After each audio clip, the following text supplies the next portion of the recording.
Olá, boa noite para você. O Ponto e Contraponto já está no ar.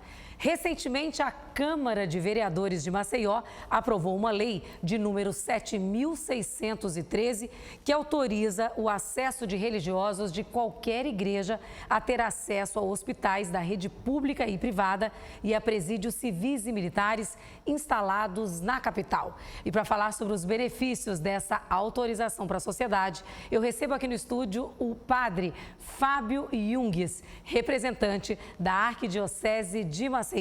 Padre, seja muito bem-vindo ao PCP.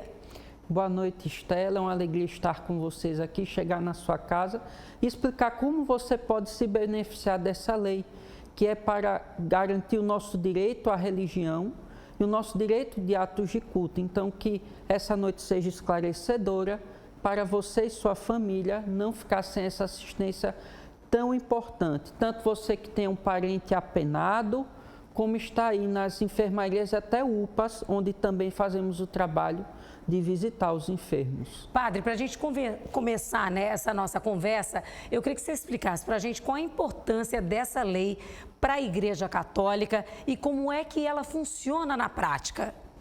Essa lei municipal veio reforçar uma lei de 2000, que já garantia isso federal, só que na época da pandemia, por questões sanitárias e outras, muitos gestores de saúde e funcionários de unidades de saúde passaram a restringir o acesso de nós religiosos, não só católicos, também protestantes, guias de outras religiões, de outras matrizes, de visitar os fiéis que nos solicitavam orações pela sua recuperação, pelo seu bem-estar espiritual e psíquico. Então, essa lei vem reforçar que aquilo que foi garantido vogue em nossa Maceió.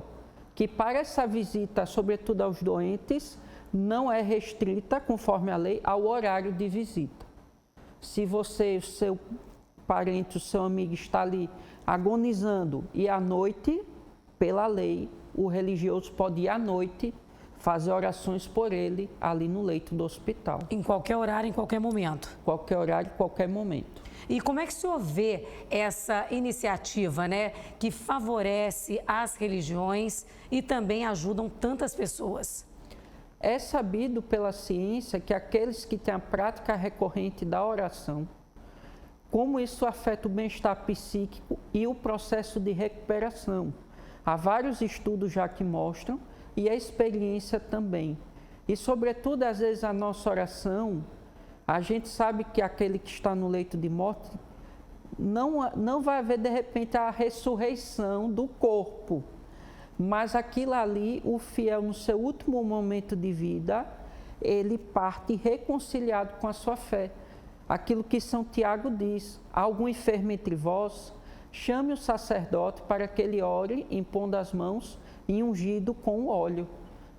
E aí o pecado dele é perdoado. Para nós cristãos, quando o ministro sagrado vai ali, faz uma oração, de fato é o próprio Deus que está fazendo a oração ali, é o Cristo que está visitando, sobretudo para nós cristãos. Então, é muito belo que essa lei exista, porque às vezes há experiências de gestores de saúde e pessoas que não estão antenados a esse direito e nos dificultam o acesso ao doente, quando a gente não vai para perturbar a ordem, o ritmo da casa de saúde. Agora, conta pra gente como é que funciona essa assistência de evangelização da Arquidiocese de Maceió no sistema prisional, Vocês precisam ser solicitados pelos detentos, como é que funciona? O trabalho da APAC, que é a Pastoral Carcerária, que organiza isso no meio católico, nas organizações evangélicas também eles têm a versão deles, da nossa APAC, há um diálogo com o serviço de ressocialização. E dentro das unidades do sistema prisional, a gente tem um complexo ali após a UFAL, é feito um agendamento dessas visitas e atividades. O que impacta, às vezes, o engajamento dos fiéis é que sempre são pelo dia, muitas vezes pela semana. Sim. Aí poucos, às vezes, fiéis conseguem participar como agentes, mas aí o ministro, padre, diácono e os fiéis, ou pastores com os missionários, obreiros, mediante agendamento, vai lá realizar o ato de culto e assistência religiosa. Eu vou pedir pessoal da minha produção, padre, exibir algumas imagens de vocês no sistema prisional. A pastoral carcerária, uma equipe da igreja acompanha vocês nessas visitas? Isso. No dia daquela primeira foto foi a celebração de Natal na unidade psiquiátrica, lá no complexo prisional lá da UFAO, junto com os nossos irmãos lá que são dados incapazes psiquicamente. A outra foto é da visita ao presídio feminino Santa Luzia, que celebramos num dos pavilhões. Normalmente nessas visitas a gente vai nas áreas de convivência comuns. E ali, essa daí no feminino. Isso.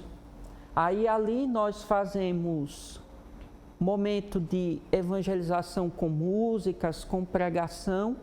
E também a gente leva lanches e dialoga, ouve a história deles, tem aquele momento de contato humano mesmo. Vocês fazem esse encontro com os detentos que querem esse contato num local diferenciado, separado, no caso, no seu refeitório ou numa sala? Vocês não têm acesso ali às celas, não? Como é que funciona, para quem está nos assistindo ter ideia?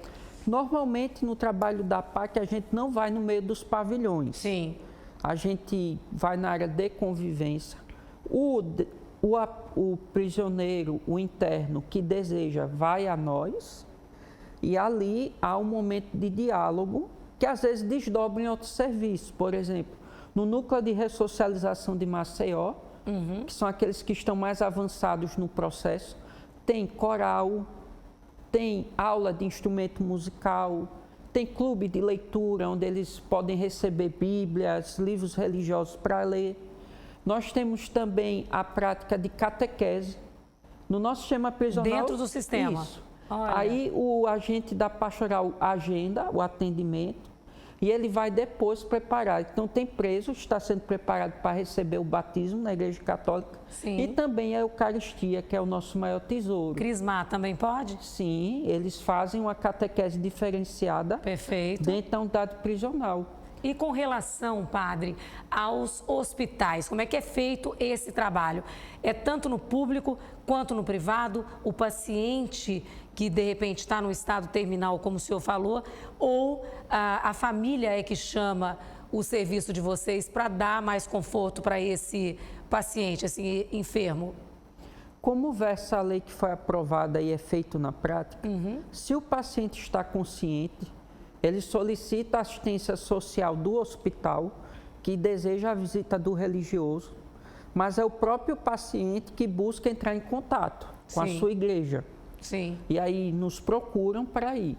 Normalmente, quando nos chamam, são muitas vezes para pessoas que já estão agonizando, em um grande risco de vida. Aí quem pode solicitar? O acompanhante do paciente. Vamos pedir pessoal da produção colocar imagens aí de visitas aí no HDT? Aí foi uma atividade feita ano passado, antes da Páscoa, a famosa Rezamos a Via Sacra pelos corredores do hospital, funcionários e alguns pacientes. Participaram. Essa assistência religiosa ela é individualizada e quando é assim algo coletivo, a gente toma o cuidado para não parar a atividade do hospital, nem interromper o que está sendo feito de urgente. Então, a experiência que nós temos. Há 2 meses eu fui na UPA dar uma unção em uma pessoa que estava muito grave. Quando eu cheguei, houve uma intercorrência na UTI. Aí a assistente disse, espere que teve uma intercorrência. Claro. Aí quando estabilizou o paciente, eu fui lá, fiz uma breve oração sobre aquele que me solicitou e saí. Eu só posso abordar, conforme a lei, outro paciente... Se não estiver atrapalhando o serviço que está sendo realizado ali. E ele disser na hora, eita, é o padre, eu também queria que rezasse por mim. Se o outro não solicitar, eu não posso abordá-lo. Perfeito. Que a lei garante a assistência individualizada daquele que pede. Padre, além dos presídios e hospitais, vocês também fazem visitas a asilos daqui da capital, é isso mesmo? Isso, também visitamos asilos e orfanatos, porque é base lá, é base para nós que somos cristãos, aquilo que Jesus fala em Mateus 25, quando ele separa os que se salvariam e se condenariam. E aqueles que se salvariam, ele diz: vinde benditos do meu Pai. Aí qual é o critério para eles serem benditos? Estive nu e me vestiste, estive com fome e me deste de comer, estive enfermo e me visitaste, estive preso e vieste me ver. Então, para nós cristãos, o que há de mais precioso são os mais frágeis, os mais necessitados. Então, frequentemente nossas igrejas, independente católica, evangélica, a gente sempre está fazendo trabalhos de visita. Inclusive, ano passado teve um evento lá na paróquia e visitamos um abrigo lá no Vilagem. Vou pedir até o pessoal da produção colocar umas imagens para o senhor, enquanto você está contando para a gente. Onde há muitos idosos. Na Igreja Católica se destaca a pastoral da pessoa idosa, que não só visita o asilo, como eles têm um trabalho de acompanhar os idosos e vulneráveis nas suas casas, porque a gente observa um acompanhamento quanto à segurança alimentar, até a companhia na solidão. E muitas vezes, né, esses idosos não têm nem família, né, para solicitar a visita de vocês, e aí a própria pastoral do idoso detecta essa necessidade para poder ter essa visita de vocês? Justamente isso, nas paróquias, instituições onde ela é presente, é feito esse acompanhamento.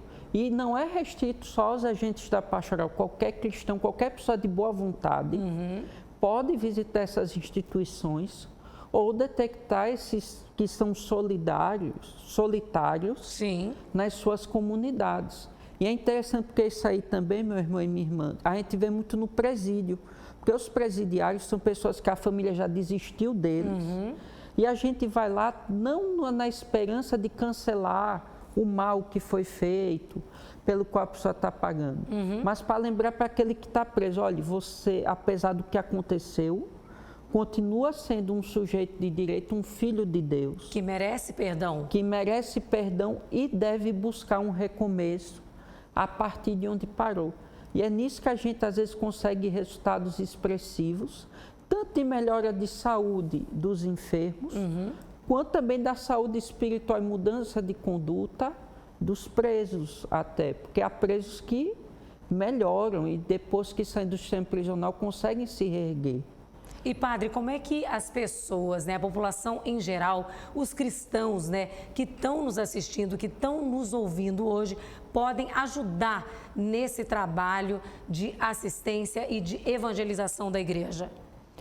Aí justamente a primeira parte é você que é da Igreja Católica, de alguma denominação evangélica que seja, procura o seu líder religioso, no caso da Igreja Católica, o seu padre, ou na sua igreja, ou um movimento que trabalhe com isso. Tem paróquias que tem pastoral da saúde e hospitais também, como a Santa Casa, e solicita ali a visita ao seu enfermo, que também pode ser na sua casa, porque a lei versa do hospital, claro, mas também na sua casa, se tem alguém em casa acamado. Aí solicitando, nós vamos até lá. Quanto a mais, você procura a sua igreja local, de repente, se desejar conhecer de perto e ajudar nestes serviços. E existem vagas também nessas pastorais, porque geralmente está precisando de mais gente para o rebanho, né? Para estar ajudando nesse trabalho também da igreja. Pessoas que gostam de repente, acompanhar um trabalho de idosos ou dos encarcerados para poder aumentar esse time das pastorais. Até Cristo voltar, vai valer aquela máxima: a messe é grande e os trabalhadores são poucos. Então, em nossas igrejas sempre estamos precisando de mais agentes, tanto na pastoral carcerária, da saúde, da pessoa idosa, da criança. E qual é o critério? Procura o seu padre, na sua igreja, se for da denominação cristã, o seu líder diz: eu quero ajudar. Com certeza vai ter gente esperando o seu sim, aquele que mais precisa. E você engajando nesses serviços, sempre há uma capacitação, porque nós capacitamos, a gente não lança a pessoa de qualquer jeito. Sim, a gente, claro. quando vai no hospital, a gente segue a determinação dos médicos e enfermeiros. Tem as orientações, né? Que quem já está há mais tempo, com certeza, vai poder ensinar quem está entrando, né? No presídio a mesma coisa. E o que eu recomendo muito do trabalho da PAC é que, apesar de ali as pessoas têm um preconceito muito grande, mas o que estão ali dentro são homens e mulheres, às vezes, que poderiam ter sido algo grande na vida, mas porque viveram uma circunstância ruim, entraram para a criminalidade. Não tiveram oportunidade, né? Então, nesse gancho que o senhor falou do preconceito, ainda existe muito preconceito da sociedade? Porque não deve ser fácil vocês darem essa assistência aos encarcerados, por exemplo. Eu fico surpresa ainda como até outros cristãos, quando a gente diz, não, eu estou indo ali no presídio rezar missa. Não, mas é perigoso. Meu Deus, são pessoas como nós. Sim. Alguns podem ser até indivíduos bastante violentos, mas tem muitos ali que são pessoas que estão ali porque fizeram escolhas ruins, mas desejariam ser diferente. E é esses que a gente vai alcançar. Muitos não tiveram oportunidade, né, padre? E a gente frisa aqui também, me corrija, vocês também não devem entrar em qualquer local do presídio, porque aqueles setores de alta periculosidade, né, com certeza não há o acesso, né, de vocês. Justamente, o serviço de ressocialização com que agendamos as visitas, eles nos colocam nas áreas comuns com aqueles que não estão oferecendo risco. Em novembro, inclusive, havia uma missa agendada para o presídio. Houve uma situação lá com a Polícia Penal e comunicaram com 2 dias de antecedência, ó, a gente vai cancelar a visita porque está inseguro. E é justamente isso, a gente não se expõe e é engraçado como dentro do presídio, independente da confissão religiosa de cada preso, eles têm um respeito por nós. Porque a gente os trata como pessoas. Claro. E às vezes isso é sem essencial. julgar, né, padre? Isso. Sem julgar o que fizeram, a história de vida, porque muitos ali estão naquela situação por falta de oportunidade, não é isso? E vamos oferecer um recomeço, com a dignidade diferente. Uma mudança de vida. O senhor citou, né, durante o nosso bate-papo aqui, algumas passagens da Bíblia, né, que falam sobre esse trabalho. Existe mais alguma que o senhor gostaria de frisar para dar como exemplo aqui para a gente? Mostrando que, inclusive, esse trabalho, né, de solidariedade, claro, está no mandamento de Deus. É interessante, né, ainda insistindo naquela que eu falei de que benditos são os que visitam, que o próprio Cristo ele vai dizer no segmento dessa passagem que o critério dos que são condenados são aqueles que ignoram. Sim. Porque às vezes a gente quer uma religião só para mim. Sim. Mas a religião que me transforma deve transformar a sociedade. E transformar é abrir-se. Às vezes, eu não tenho como ir no presídio, mas você tem um vizinho que precisa de algo, que está doente, que está acamado, que às vezes só precisa de alguém para conversar. Perfeito. E é esse o trabalho também que a gente pode fazer, independente de estar numa pastoral. Padre, para a gente encerrar, né, esse nosso bate-papo tão bacana, eu queria que o senhor deixasse uma mensagem, né, uma rápida mensagem aí para quem está nos assistindo, para fazer parte também desse trabalho e conhecer mais de perto. Para fazer parte é muito fácil, basta querer e procurar a sua igreja. E lembrar desse princípio que eu disse, a fé que me transforma deve transformar a sociedade para dar fruto. Super obrigada pela sua presença hoje aqui no nosso Ponto e Contraponto, nos ensinando, né, e nos orientando sobre esse assunto. Muito obrigada. Agradeço pelo espaço, Estela, e todos da TV Ponta Verde por esse esclarecimento. Maravilha. É isso, né, gente? A gente vai ficando por aqui. A gente se vê no próximo sábado, à 1h no Agenda e a partir das 7h20 da noite aqui no Ponto e Contraponto. E para rever essa entrevista, você já sabe, é só acessar o nosso canal no YouTube, TV Ponta Verde SBT. Obrigada pela sua companhia e audiência em mais um sábado. Tchau, tchau.